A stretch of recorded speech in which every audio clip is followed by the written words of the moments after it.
বলবো বাড়ি কোথায়, নোয়াখালী। আপনি অরিজিনাল নোয়াখালী নাকি রোহিঙ্গা নোয়াখালী? ধন্যবাদ মাননীয় সদস্য। নোয়াখালীর আলাদা ভাষাও আছে বললেন। স্পিকার, আমার নির্বাচনী এলাকা চাটকে সোনামুড়ি নোয়াখালী একে দুটো কৃষি কলেজ স্থাপন করার জন্য মনোযোগ আকর্ষণ করছি।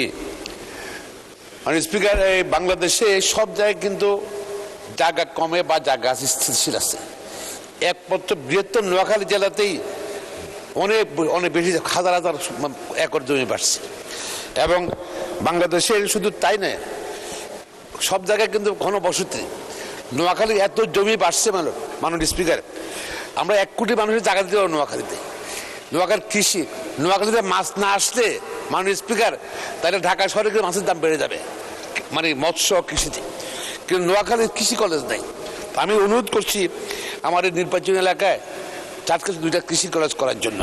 মাননীয় স্পিকার, আমরা শহীদ প্রেসিডেন্ট জিয়া রহমানের সময় থেকে নোয়াখালীর মানুষ শহীদ জিয়া আদর্শের প্রতি শ্রদ্ধাশীল সমর্থন দিয়ে আসছে। সবসময় নোয়াখালী বিএনপির প্রতি সমর্থন দেয়। এমনকি 2008 সালে যে সময় সেই চুরি নির্বাচন, স্বৈরাচারী নির্বাচন, সেখানে নোয়াখালীতে 13 সিটের মধ্যে 11 সিট কিন্তু নোয়াখালীর মানুষ কিন্তু বিএনপিকে দিয়েছে। এটাই দুর্ভাগ্য। 17 বছর নোয়াখালীতে কোনো উন্নয়ন হয়নি গেলে, এবং শুধু মন্ত্রী ছিল একজন আওয়ামী লীগের, উন্নয়ন কিছু হয়নি। আমরা বঞ্চিত।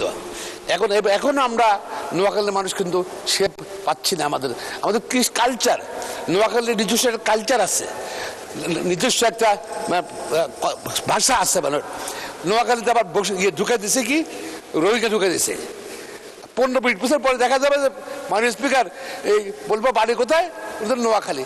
আপনি অরিজিনাল নোয়াখালী নাকি Rohingya Noakhali? Identity, cultural identity নষ্ট করে দিতে চাচ্ছি। আমি রোহিঙ্গা থেকে এখানে ছড়ানো উৎপন্ন করি, আর নোয়াখালী অনেক দাবি দেওয়া আছে।